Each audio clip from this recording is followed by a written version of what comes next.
The Prophet's Rosy scent. If you remember, we mentioned earlier that whenever our Prophet would come across children, he would caress their heads.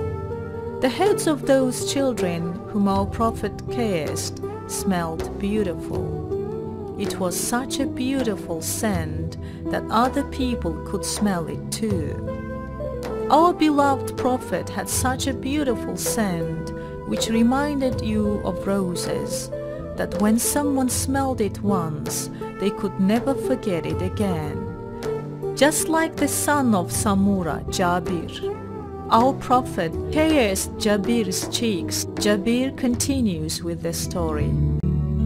At that moment, I smelled such a beautiful scent from his hands that it was as if he had just taken them out a bunch of flowers. According to those people who had their cheeks caressed by our beloved Prophet, in the heat of the summer, you could even feel your face cool down. Sahabi Abu Juhayfa, who had the honor to see our Prophet, has a beautiful memory about this subject.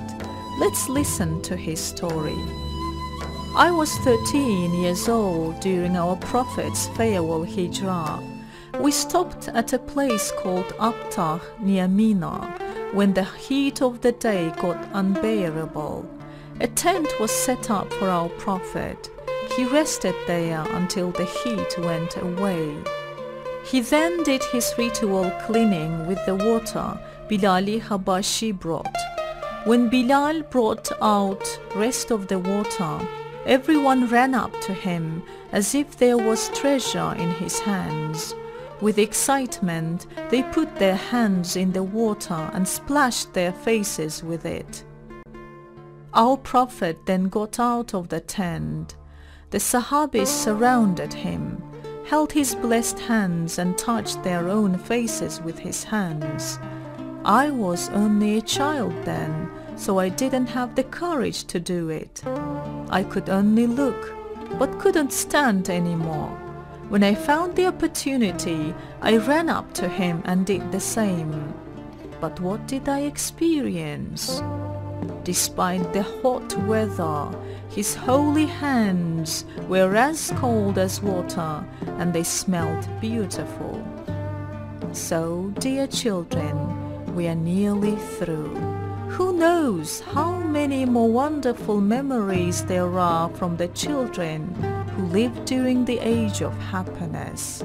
But it is plain to see that the little Sahabi loved our beloved Prophet dearly, and they never forgot him.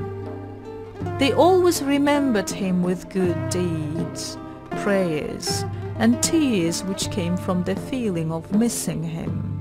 There was especially one child amongst people whose love was impossible to explain and put into words. Do you know who this Sahabi is? It was the son of Umar, Abdullah. After our Prophet passed away, because of the love he had for him, Abdullah learned the places where our Prophet performed salat, and he performed his salat at these places too.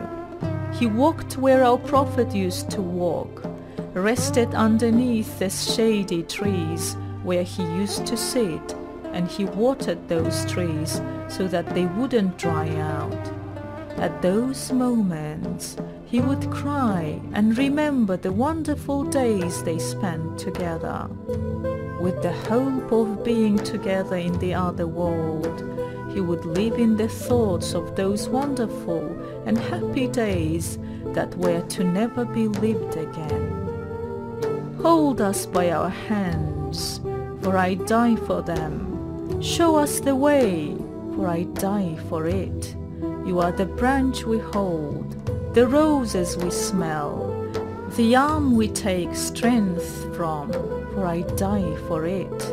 Here is Allah and the only religion. Become a Muslim and save yourself. You have told us the truth, for I die for you.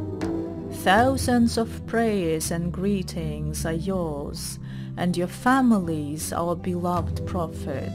How lucky are those people whose hearts are full of the love of our beloved Prophet.